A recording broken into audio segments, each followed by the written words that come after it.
Thanks for joining us for CBN NewsWatch. I'm Ephraim Graham.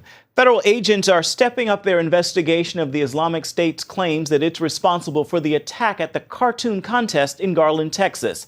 The White House is calling it an attempted terrorist attack, but they're looking for clues on the levels of how ISIS was directly involved. ISIS is not backing down from its boastful claims it's behind the attack on the Muhammad cartoon competition in Garland, Texas, carried out by Phoenix roommates Elton Simpson and Nadir Sufi. An online warning now says the attack by the Islamic State in America is only the beginning.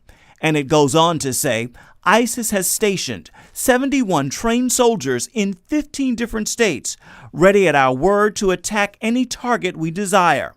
Of the 15 states, 5 we will name: Virginia, Maryland, Illinois, California, and Michigan. U.S. officials are looking into the ISIS claims it was involved in the attack in Texas, and the White House warned that ISIS is using the internet to reach out to possible radicals, including here in the U.S. What we do know is we know that there are extremists around the globe, including some who are affiliated with ISIL, who are trying to capitalize on the opportunity that's presented by social media to try to communicate with individuals around the world, including inside the United States. That said, agents are looking for a mysterious American who may have been a middleman or a recruiter in the Texas attack. Mohammed Hassan, known online as Miski, is from Minneapolis, and he's been a fugitive since 2008 when he joined terror groups in Africa. And the State Department is now also offering multi-million-dollar rewards for anyone who has information on 4 key ISIS leaders.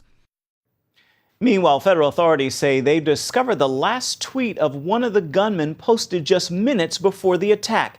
It said, quote, "May Allah accept us as mujahideen, or Islamic warriors."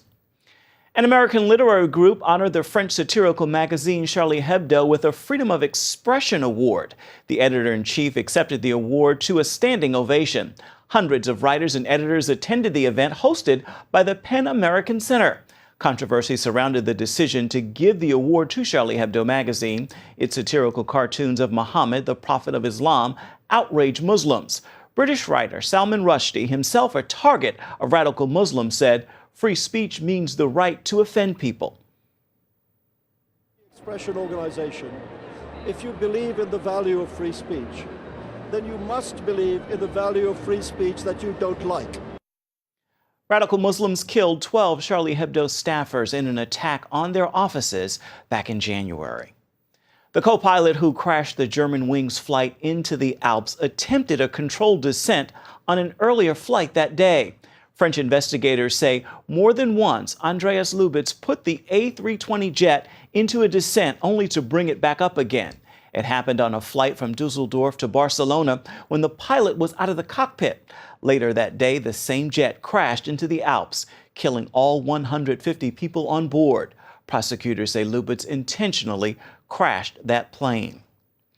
A familiar face has joined the Republican presidential field. Former Arkansas Governor Mike Huckabee launched his campaign Tuesday with a kind of colorful rhetoric that's been the hallmark of his political life. Government in Washington is dysfunctional because it's become the Roach Motel.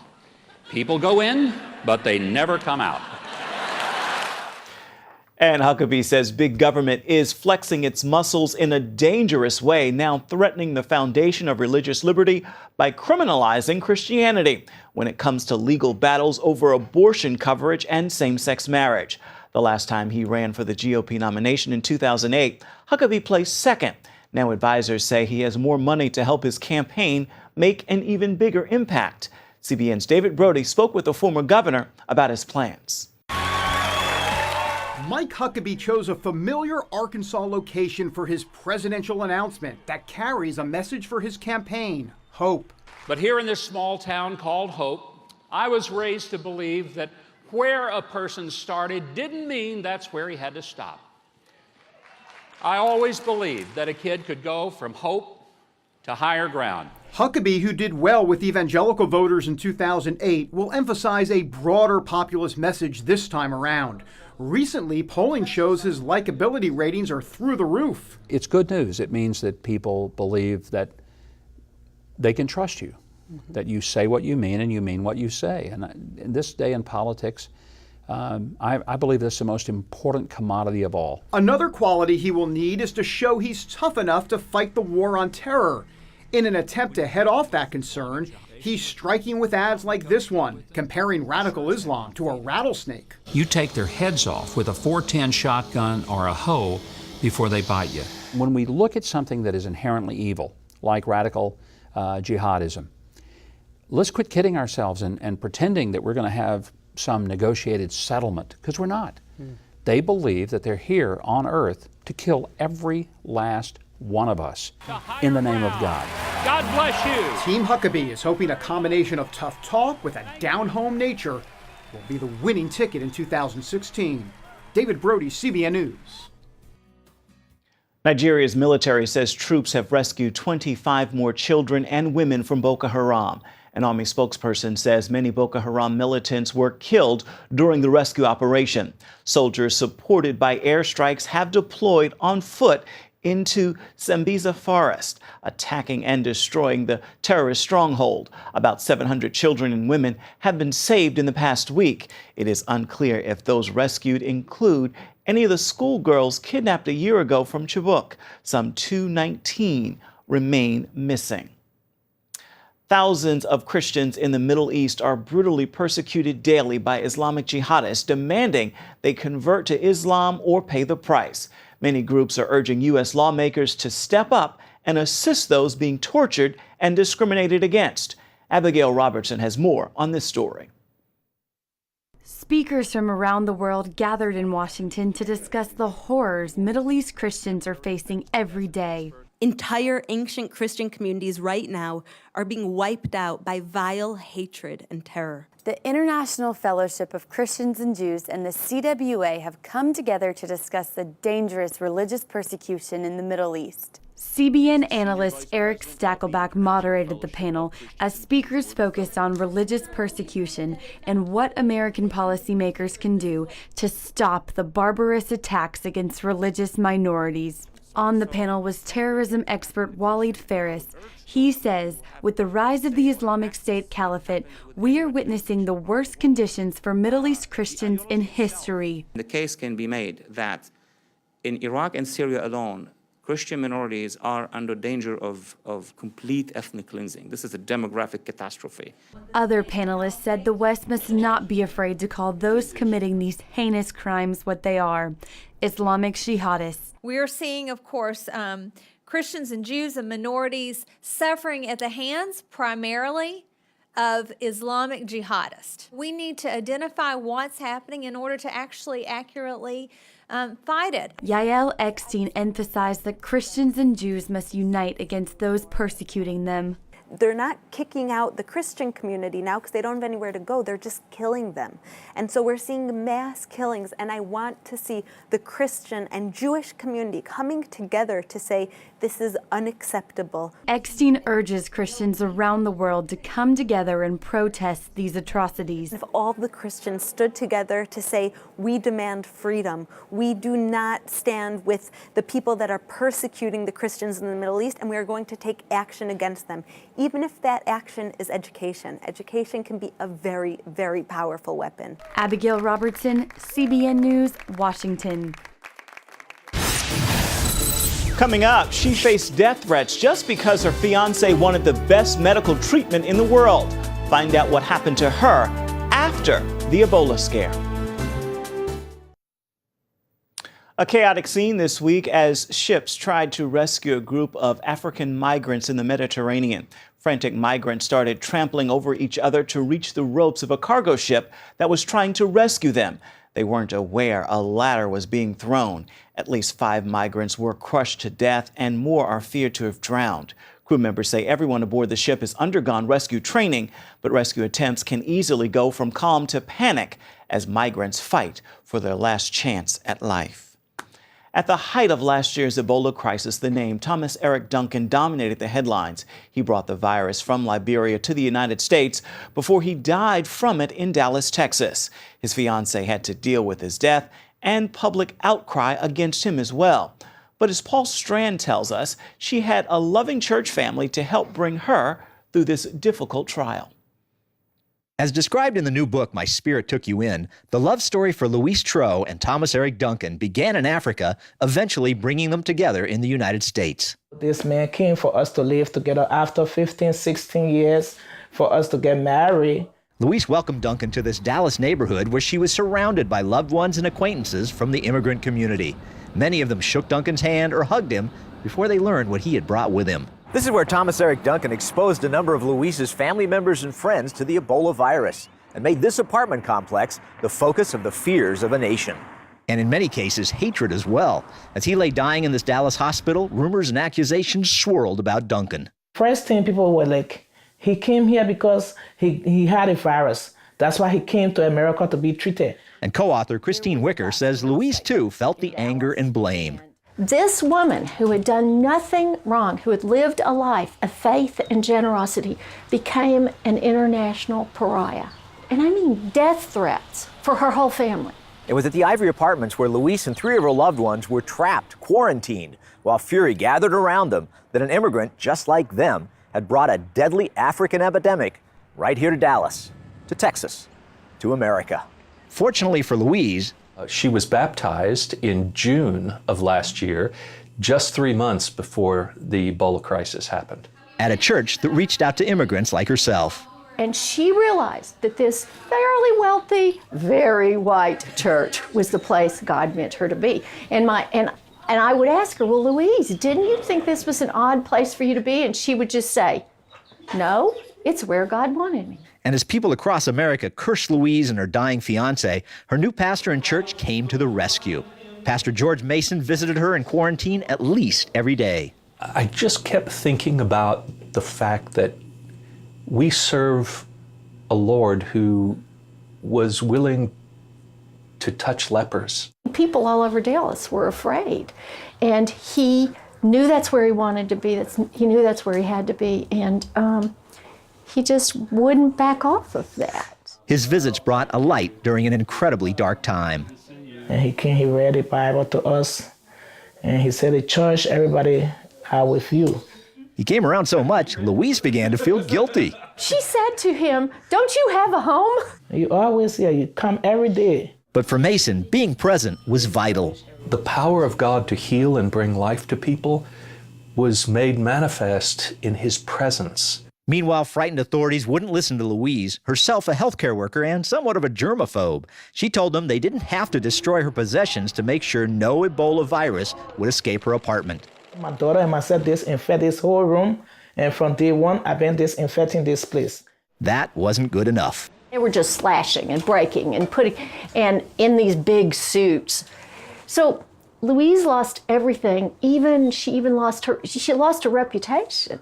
But her Wilshire Baptist congregation and many other believers reached out with love and generosity, replacing most everything she lost. The church responded magnificently and sacrificially to Louise's situation. 3 Wilshire families came forward and said, we're going to put up money to buy her a place. They found this place and they put up $25,000 apiece.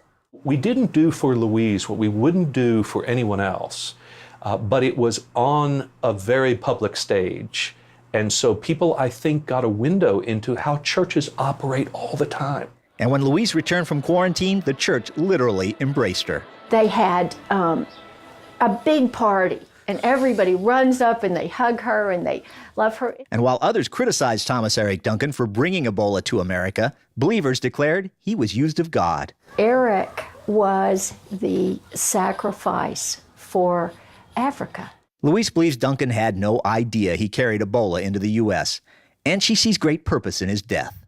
His life was given for the Africans to be saved, for everybody to get concerned about this Ebola around the world. Liberians were dying every day in Africa, and the world was paying no attention.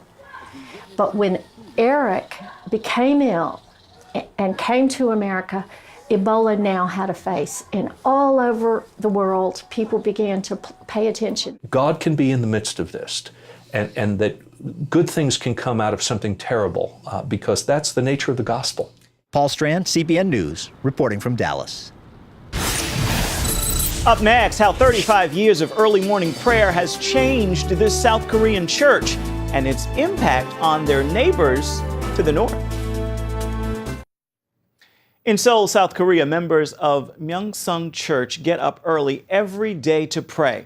They've been doing it for 35 years. The results? It's become one of the biggest churches in the world. As Heather Sells reports, they believe those prayers will help bring freedom to their neighbors in the north.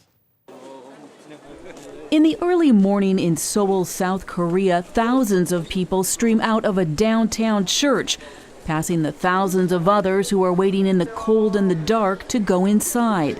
When the signal comes, they begin streaming inside. Some, eager not to be late, scurry down the street to arrive on time, and this is why they've come. The 6 a.m. prayer service at Myeongsang Church. This is the second of 4 early morning services the church holds every day.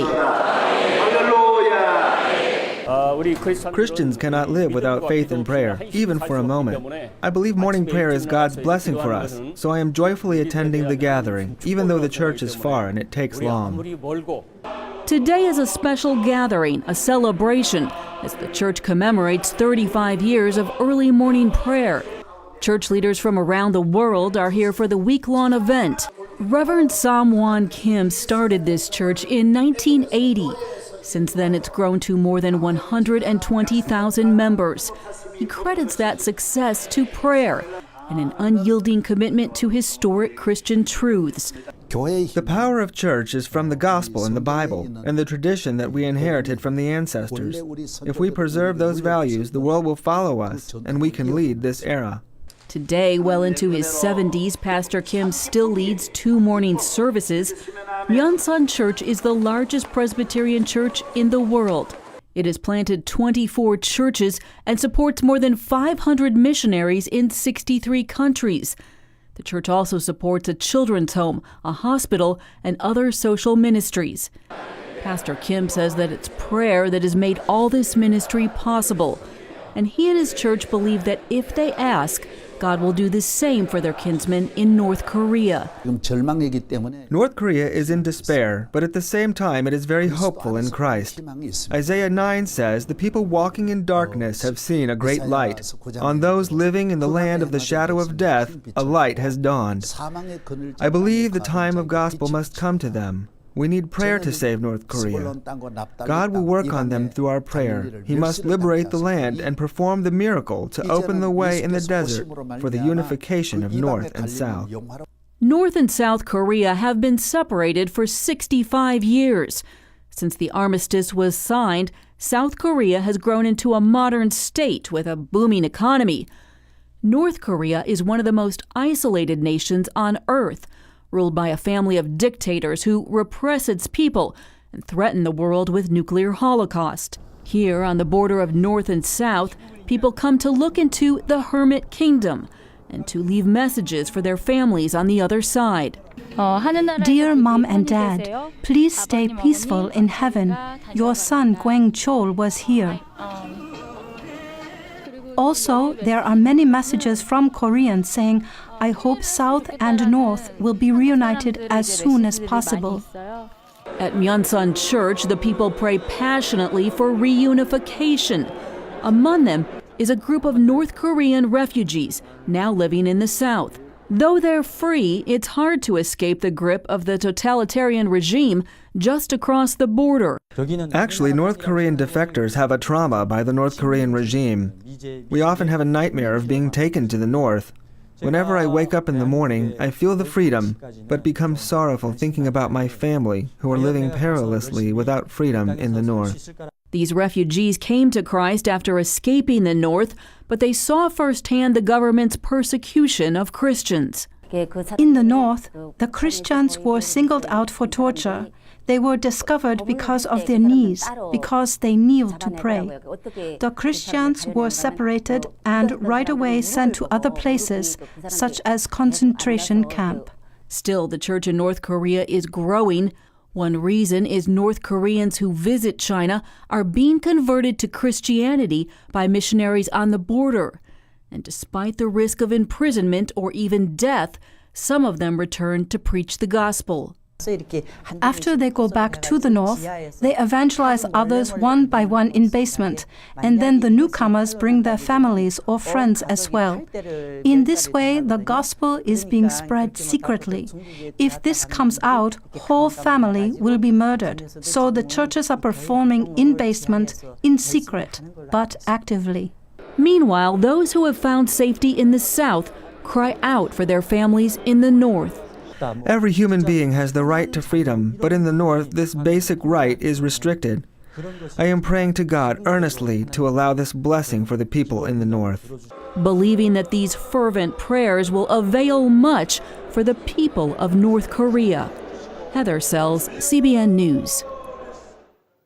And that church also helped support a Christian TV station in Seoul. In fact, our friends at C Channel broadcast a CBN News program called Christian World News in Korean to some 12 million viewers. Stay with us. We're coming right back. And finally, a little motivation to move you through the midweek. We call it Wednesday's Word, and today's word is laughter. There are a number of scriptures about laughter. Proverbs 17:22 happens to be my favorite. A merry heart doeth good like a medicine, but a broken spirit drieth the bones. With that said, fill your day with laughter and take time to smile. And when others catch you smiling, guess what? They are sure to smile back. Make this a wonderful Wednesday. That's going to do it for now. For CBN NewsWatch, you can find more of our exclusive coverage of the issues you care most about at cbnnews.com. We'd love to hear from you on Facebook and at CBN News on Twitter. Let us know what you think about the stories you've seen here today. We'll see you right back here tomorrow. God bless.